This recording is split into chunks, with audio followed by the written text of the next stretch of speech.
शरीर की चंचलता को छोड़ना। क्या अर्थ है? शरीर की चंचलता को छोड़ना। और तीसरा अर्थ है कि शरीर को ही छोड़ देना, है ना। तो कायोत्सर्ग के प्रारंभ में शरीर को चंचलता को छोड़ते हैं और उसको स्थिर करते हैं। ठीक? और जैसे जैसे कायोत्सर्ग का अभ्यास करता है, हम शरीर के प्रति ममत्व और आसक्ति को कम करते हैं। दूसरा, और जब पूर्ण रूप से आसक्ति और ममत्व छूट जाता है तो फिर अंत में शरीर को छोड़ करके सिद्ध बुद्ध परमात्मा परमेश्वर बनते हैं। तो साधना का प्रारंभ बिंदु भी कायोत्सर्ग है और अंतिम बिंदु भी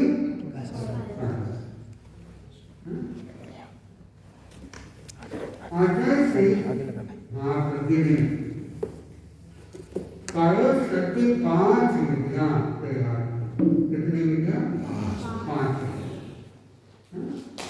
और उन सब का अलग अलग प्रयोजन भी है।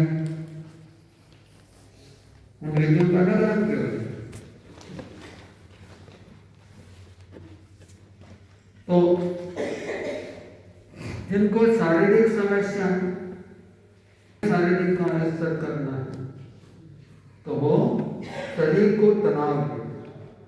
जैसे आप लोगों ने कायोत्सर्ग नहीं किया तो पहले क्या करते हैं, पूरे शरीर को तनाव देते, है ना।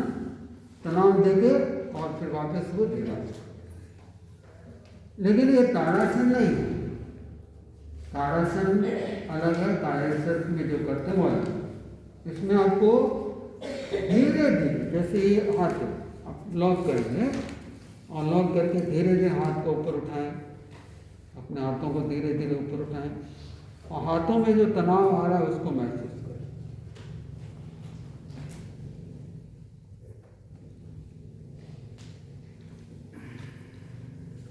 हाथों में तनाव महसूस हो रहा है, हैं? और वापस धीरे धीरे नीचे लाएं, हाथों को तनाव को कम करें और नीचे तक आए।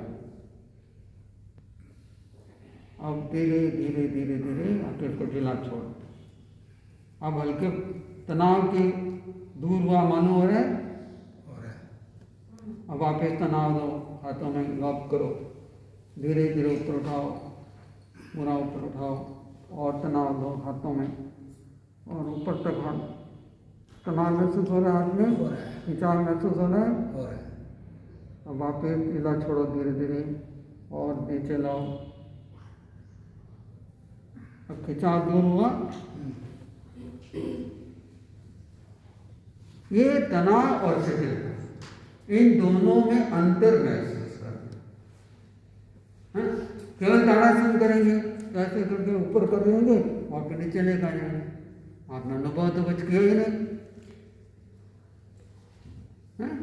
तो कायोत्सर्ग में हम क्या करते हैं, पहला कायोत्सर्ग है शारीरिक, जिसमें सबसे पहले शरीर को तनाव देते हैं और फिर शिथिलता। अब यहाँ पर प्रशिक्षकों की ड्यूटी रहती है कि वो देखें कि बराबर कर रहे हैं कि नहीं कर रहे हैं, हाथ लॉक कर रहे हैं कि नहीं कर रहे हैं, पाँव ऊपर कर रहे हैं कि नहीं कर रहे हैं, है ना, वापस एड़ी का ऊपर उठा रहे हैं कि नहीं उठा रहे हैं, उसमें चेक कर रहे हैं सबको, ये उनका काम। और फिर वापस धीरे धीरे हाथों को नीचे, तो हाथ को बराबर लॉक करना, ऊपर ले जाना, ये शारीरिक हो। ठीक है। अब मानसिक, मानसिक में क्या, अपने विचारों को द्वारा शरीर को शिथिल करना। ये 2 रूप में होता है, एक तो अखंड रूप में पूरे शरीर को एक साथ, और खंड रूप में अलग अलग।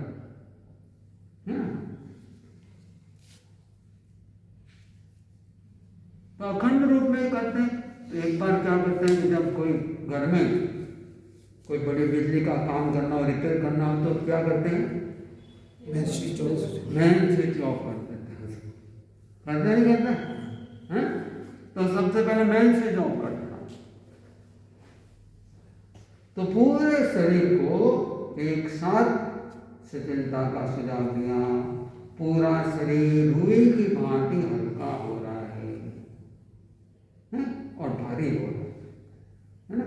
तो पहले हम भारीपन का अनुभव करते हैं 1 मिनट के लिए, फिर पूरा शरीर रुई की भांति हल्का हो रहा है। तो ये पूरे शरीर को एक साथ कर रहे हैं अखंड रूप में, मतलब मेन चीज को ही ऑफ कर रहे हैं ना। अब इसके बाद में क्या करेंगे? अब खंड प्रत्येक अवयव का, जैसे मान लो एक बार आपने बिजली बंद तो कर दी, लेकिन अब कौन से कमरे में बल्ब बराबर है कि नहीं, ये तो कमरा चेक करने से होगा ना। लेकिन आपको क्या करना पड़ेगा? एक एक स्विच को देखना, एक एक बल्ब को देखना पड़ेगा, एक एक फैन को देखना पड़ेगा कि भाई कौन काम कर रहा है कौन नहीं कर रहा है। तो फिर एक एक पार्ट पर जाकर के हम शिथिलता को सुझाव। तो उसमें क्या करेंगे? 18 पार्ट में बांट दिया बॉडी को। कितने पार्ट में बांट दिया? 18। तो कई बार 18 पार्ट को अलग भी करवाते हैं, कई बार 6 पार्ट का ही अलग करके और सुझाव देते हैं, है ना। शुरू में केवल अंगूठे पर सुझाव देते हैं और फिर बता देते हैं कि आगे आपको ऐसे सुझाव देना, फिर वापस सुझाव कम कर देते हैं, है ना। तो सुझाव जब कम कर देते हैं तो आपको लगता है कि अरे कोई बोल ही नहीं रहा, आप क्या करें? उसमें बैठना नहीं, अब आपका काम है ताला क्या करना है, तिजोरी का ताला क्या करना है? खोलना है। चाबी किसके पास है? आपके पास है ना चाबी सबकी, है? उस चाबी से आपको कितनी बार उसको घुमाना है? 3 बार, 9 बार घुमाना है, 9 बार। तो उस समय आपको ये प्रयोग करना है ना। अब जैसे इस क्लास के बाद में आपको कायोत्सर्ग की क्लास होगी, है ना। तो उस कायोत्सर्ग की क्लास में आपको कायोत्सर्ग करवाया जाएगा, तो उस कायोत्सर्ग को आपको ऑडियो से करवाना। आचार्य श्री मातृज्ञ जी का आवाज में 32 मिनट का कायोत्सर्ग है।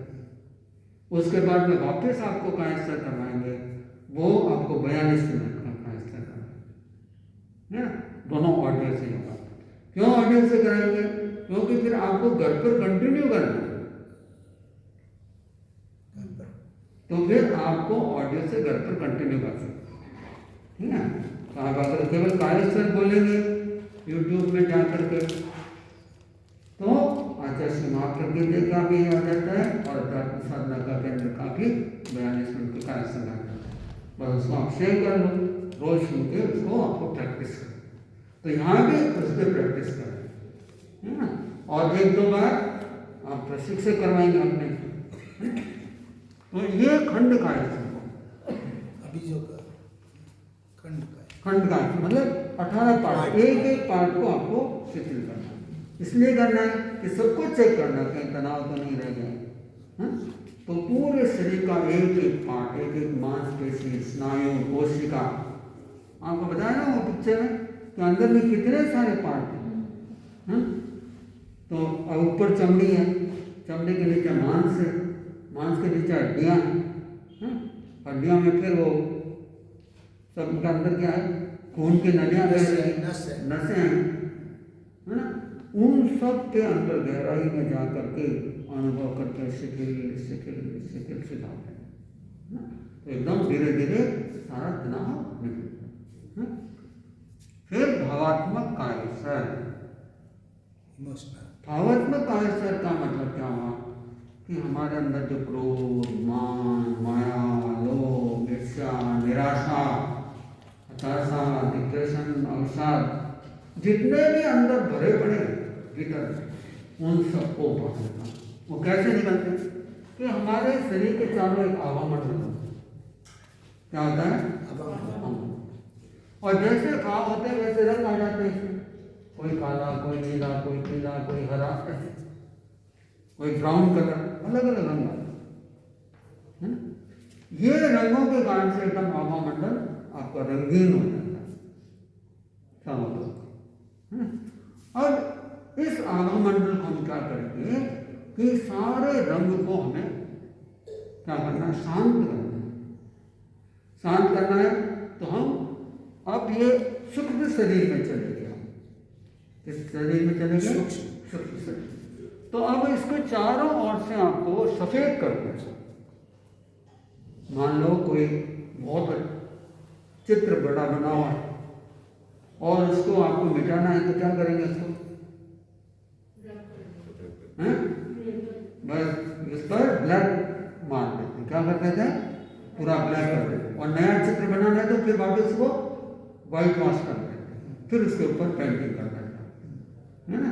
तो ऐसे एक बार तो इसको पूरा ही व्हाइट वॉश करना। व्हाइट वॉश करेंगे तो जितने आपके कषाय हैं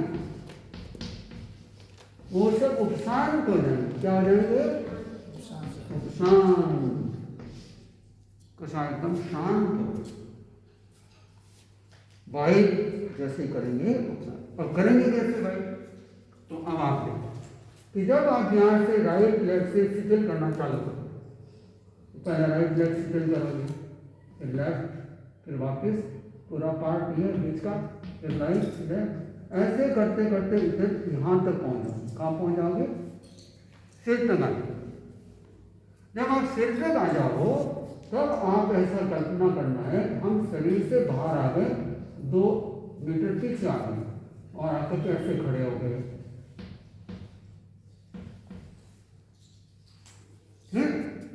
ऐसा अपने को अनुभव करना है कि आप शरीर को शिथिल कर दिया आपने पूरा। अब आप कहाँ आ गए, शरीर से 2 फीट पीछे। अब आप ऐसा अनुभव करो कि अब आप एक मकड़ी की तरह एक पूरा वाइट चारा बना रहे हो। ऐसे 1 मीटर 2 मीटर तक अपने चारों ओर एक अंडाकार कवच बना, वाइट कलर का, व्हाइट कलर है ना।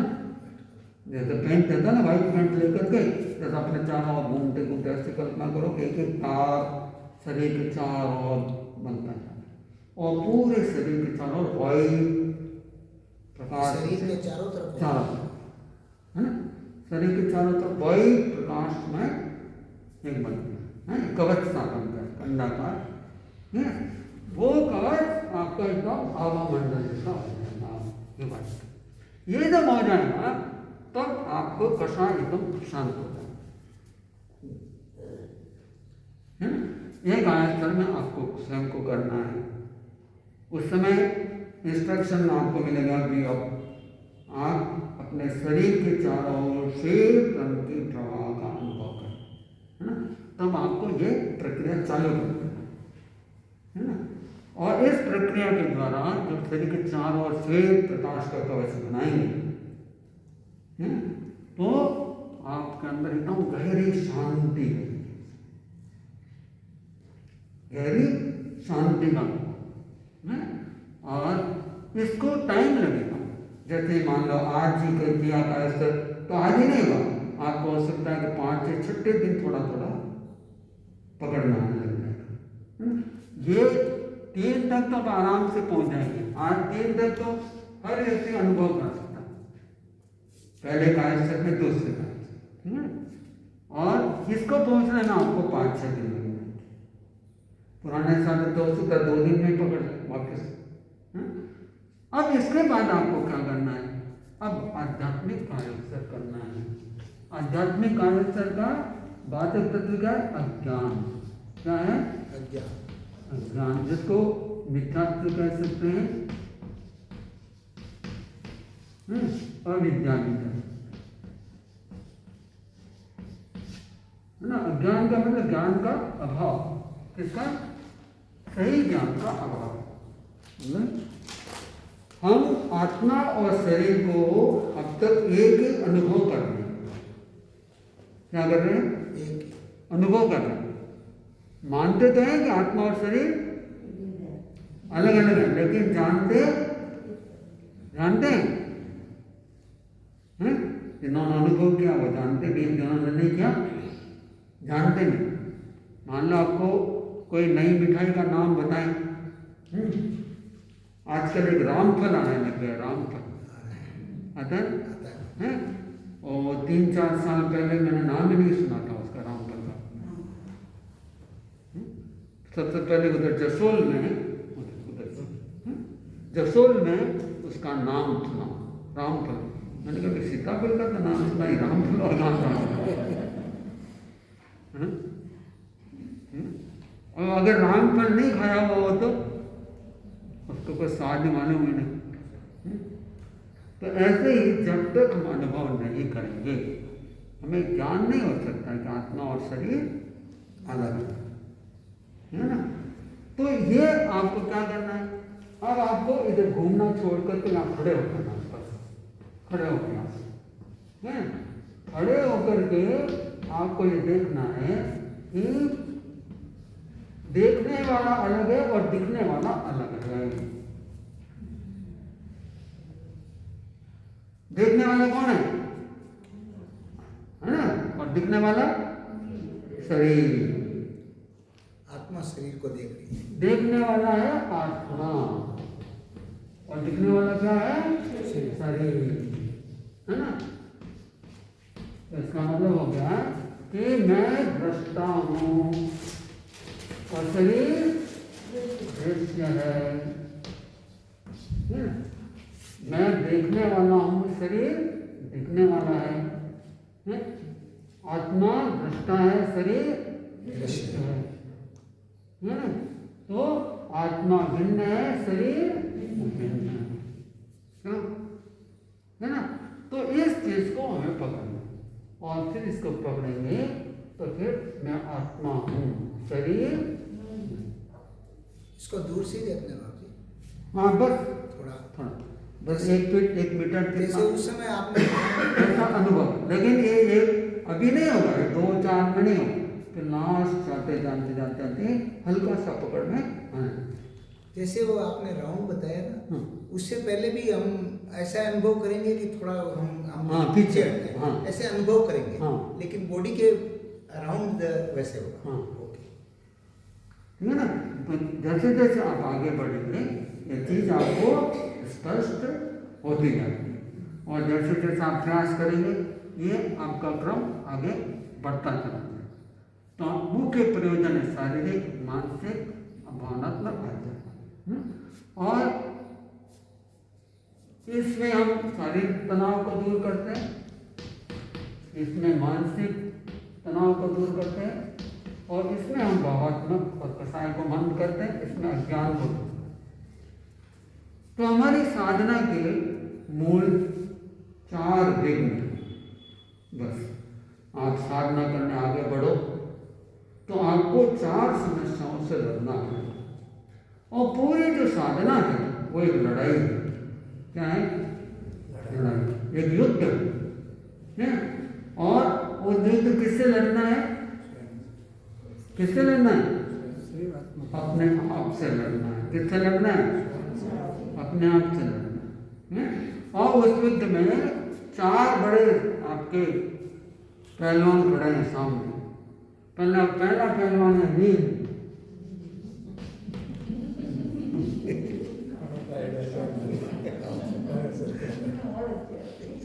ठीक है, पहला पहलवान है आपके सामने नींद है। कोई भी कहना महाराज मैं माला फेरूं, सबसे पहले नींद आ, समय करने बैठूं नींद आ। यूं नींद नहीं आया मैंने, माला गिर नींद आ, समय कर ठीक है। तो सबसे पहले क्या है? नींद। अब दूसरा क्या है? पहलवान आपके सामने है, वो है दर्द। क्या है? दर्द। कभी सिर दर्द हो रहा है, कभी कमर में दर्द हो रहा है, कभी घुटनों में दर्द हो रहा है। कल एक बहन आई थी, महाराज में तो शरीर में, पूरे शरीर में दर्द ही दर्द है बस, और कोई दिखता ही नहीं। दर्द।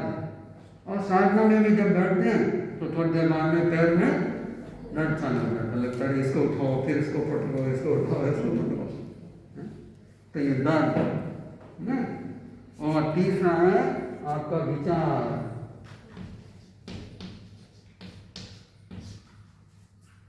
क्या है? विचार। कितने प्रकार के विचार आने लग जाते हैं सब।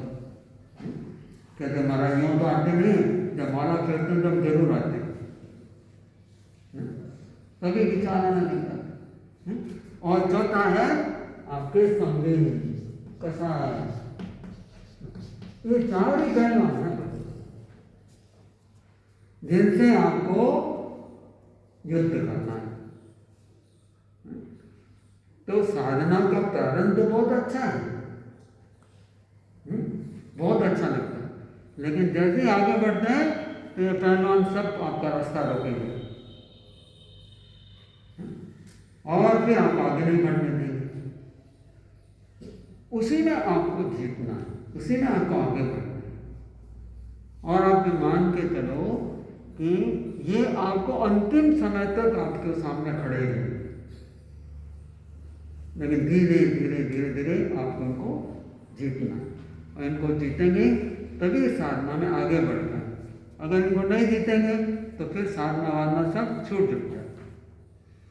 यहाँ आएंगे थोड़े दिन तो करते रहेंगे, घर पर जाएंगे तो वही घोड़ा और वही मैदान है, सब भूल जाएंगे।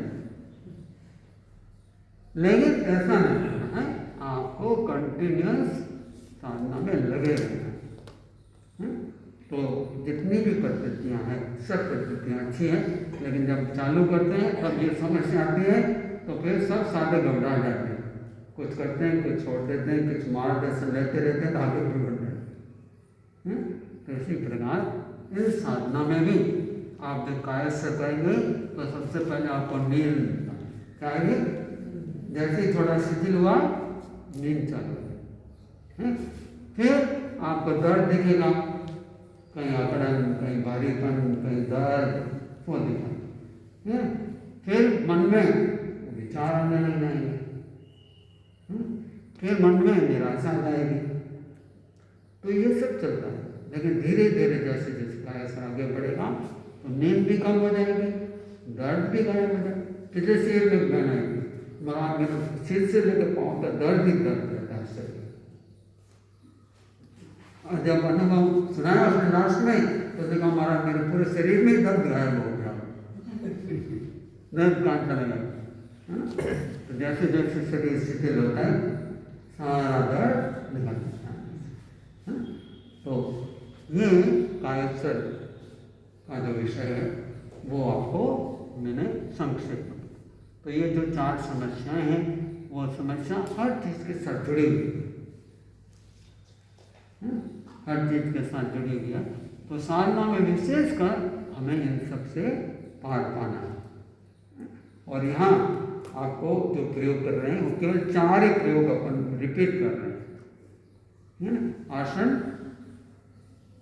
ठीक है, प्राणायाम, आसन प्राणायाम साथ में, फिर मंत्र साधना, फिर कायस्थ, फिर अन्य। इन चार प्रयोगों को अच्छे ढंग से आपको सीख लेना है और सीख करके फिर घर पर भी आपको करना। तो 15 मिनट का योगिक क्रिया है ना, 15 से 20 मिनट पूरे शरीर की योगिक क्रिया सीखना है। दूसरा मंत्र साधना, 15 से 20 मिनट मंत्र साधना रोज, और लगभग आधा घंटा कायस्थ करो, 45 मिनट का 42 मिनट का कायस्थ, है ना। तो कितना हो गया, 15-20 मिनट मंत्र साधना, 15-20 मिनट कायस्थ और आधा पौन घंटा मान लो, 45-45 90 1.5 घंटा है। फिर आपको समय हो तो आधा घंटा अन्यत्र अनुप्रेक्षा करना, या फिर दिन में जितनी बार भी याद आए ये अनुभव करना कि आत्मा अलग है, शरीर। तो अभी भी जैसे आप जा रहे हैं, चल रहे हैं, तो अपना ध्यान अपने में न किसी से बात करना, किसी से बोलना, और ये मन में भावना करते हैं आत्मा अलग है, शरीर। तो जैसे जैसे ये भावना बढ़ेगी तो उससे भी आपको उस वेद विज्ञान तक पहुँचने में सहयोग मिलेगा। तो ये सारी जो साधना की विधा है उसमें हम उस तरह से आगे बढ़ते हैं। अब कुछ समस्याएं आती हैं। तो जैसे आपने कायस्थ कर दिया और यहाँ तक प्राण को लेकर आ गए, है ना। अब चित्त और प्राण ये दो चीज है ना, इसको बिल्कुल समझना है। देखो एक व्यक्ति यहाँ सोया हुआ है, ठीक है। वो व्यक्ति हाथ भी नहीं हिला रहा है, पाँव भी नहीं हिला रहा है, ठीक है, आँख भी नहीं हिल रही है, और उसकी श्वास भी नहीं आ रही, तो क्या है वो व्यक्ति? मर गया वो तो उसमें आत्मा है नहीं, ठीक है, वो केवल शरीर है। अब एक व्यक्ति है, ठीक है, हाथ नहीं हिला रहा है, पाँव भी नहीं हिला रहा है, आंखें भी नहीं टिमा रहा है, और लेकिन केवल श्वास ही चल रही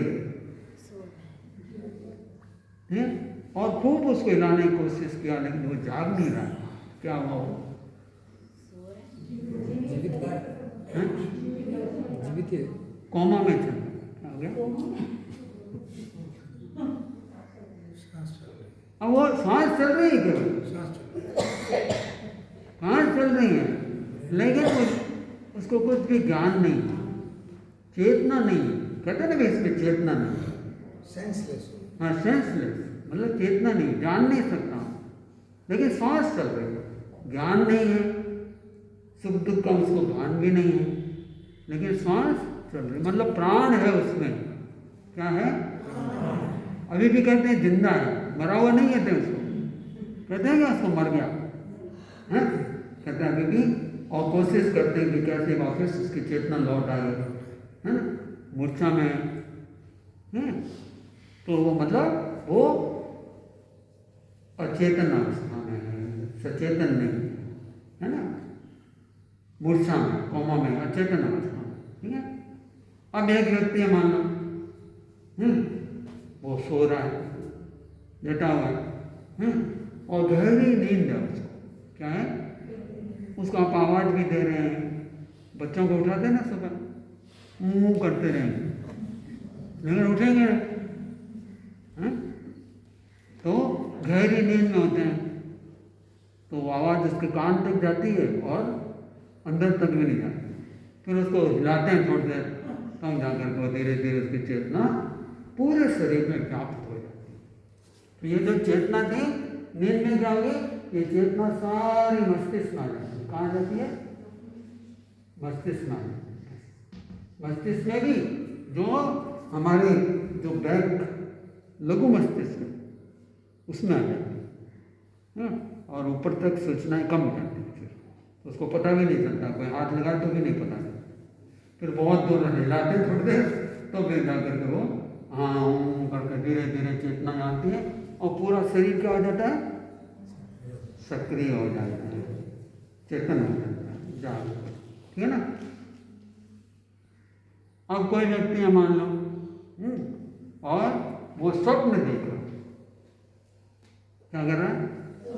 अब शरीर की चेतना तो कम है, लेकिन मस्तिष्क पूरा जागरूक है, उसको ज्ञान है मैं स्वप्न देख रहा हूँ, और बाद में भी उसको अगर उठेगा तो बताएगा मैं लास्ट में ये देखा ये देखा। अब मान लो आप कायस्थ किया या आप ध्यान में बैठे, और एक पैर शून्य हो गया। क्या हो गया? शून्य हो गया, और अब हाथ लगाओ तो हाथ का भी पता नहीं चल रहा, और थोड़ी देर मुक्का मारते हैं उसको, थोड़ा नीचे ऊपर करते हैं, हाथ फेरते हैं, तो धीरे धीरे वापस क्या हो जाता है? शून्यता चली जाती है, और वापस जब वो शून्य होता है तो कितना भारी लगता है पैर, लगता ही नहीं लगता है।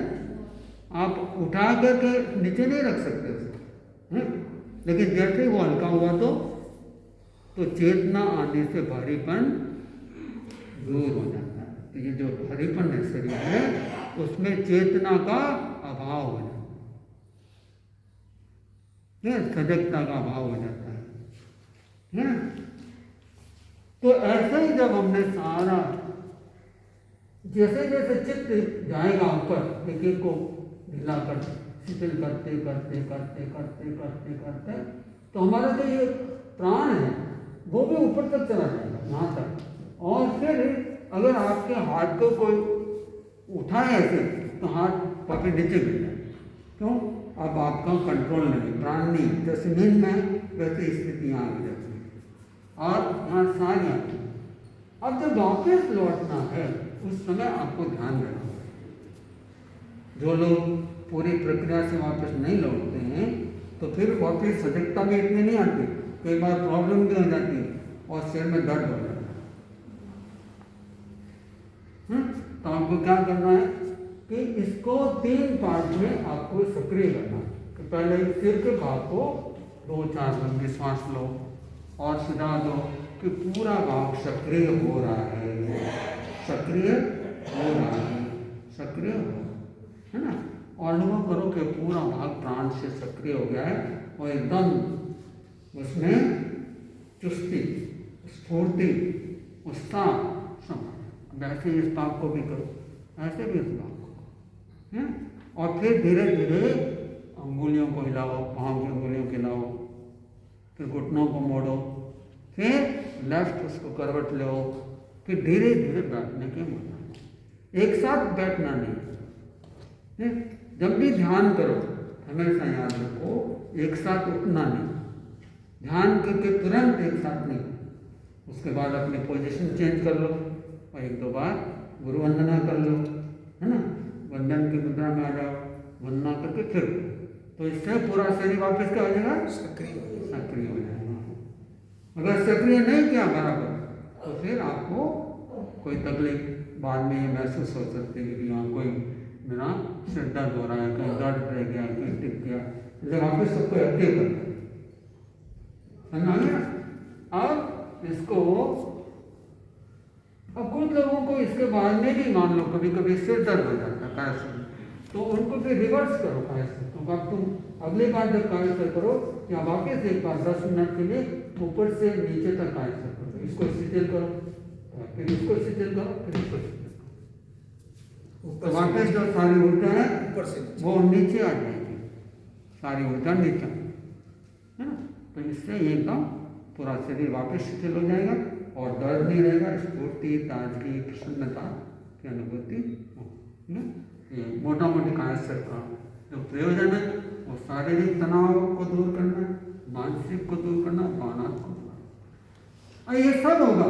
लेकिन हमारा जो मूल उद्देश्य है वो क्या है, वेद विज्ञान। क्या है? तो आप अपना लक्ष्य बना रखो, छोटा लक्ष्य नहीं रखना। कायस्थ शरीर में हम अपना लक्ष्य बनाए, मुझे वेद विज्ञान को प्राप्त करना। मतलब आप कुआं खोदोगे, 5 फीट का खोदोगे, 10 फीट का खोदोगे, और अगर आप पूरा पाताल तो कुआं खोदोगे तो इतना पानी आ जाएगा, आप सब काम कर सकते हैं। तो जब हम अपना लक्ष्य बड़ा बनाएंगे कि मुझे वेद विज्ञान को प्राप्त करना है, तो शारीरिक तनाव भी दूर हो गई होगा, मानसिक तनाव भी दूर होगा और भावनात्मक तनाव भी दूर होगा, और आपका ज्ञान जो है, अविद्या है, विख्यात वो भी दूर होगा। तो हमें अपना लक्ष्य बड़ा बनाना, लक्ष्य छोटा नहीं रखना। मान लो आप नदी पर गए, लोटा लेके जाएंगे तो लोटा भर कर लाएंगे, बाल्टी ले जाएंगे तो बाल्टी भर कर ले जाएंगे, ड्रम ले जाएंगे तो ड्रम भर कर लाएंगे, और टैंकर ले जाएंगे तो, है ना। तो आप टैंकर ले जाओ ना, लोटा लेके कर जाते हो, टैंकर लाओगे इससे कम हो जाएगा, पीने का काम भी हो जाएगा, नहाने का काम भी हो जाएगा, और भी कोई काम हो वो भी सब हो जाएगा, है ना। तो बड़े लक्ष्य के साथ कायस्थ करना है, छोटा लक्ष्य नहीं रखना है। तो आप जब कायस्थ करो तो लक्ष्य को मुझे वेद विज्ञान तक पहुंचना, केवल शारीरिक शिथिलता करके छोड़ना नहीं। ज्यादातर लोग क्या करते हैं कि केवल कायस्थ करते हैं, शरीर को शिथिल कर दिया बस कायस्थ होगा, वो नहीं। उसके बाद में फिर अंतर प्रकाश का अनुभव करो, फिर वेद विज्ञान का अनुभव करो, तो कंप्लीट प्रोसेस होगी। नहीं तो फिर आधा अधूरा विज्ञान में कुछ बोलना पड़ेगा ऐसे हाँ वो धीरे धीरे ना बोलना कुछ नहीं, अनुभव करना, अनुभव करना। वो वर्ड शब्दावली सब जो आपको उसमें सुनाई देगी उस अनुसार आपको करते जाना, ठीक है। तो संस्कृत में मैंने आपको ये बताया और इसको आप और अच्छे ढंग से समझ लें। और कोई आपका प्रश्न हो तो नोट करके रखो। फिर शाम को जो समय 6:30 से 7 का रहेगा, 6 बजे से आपका क्रम चालू हो जाएगा, है ना।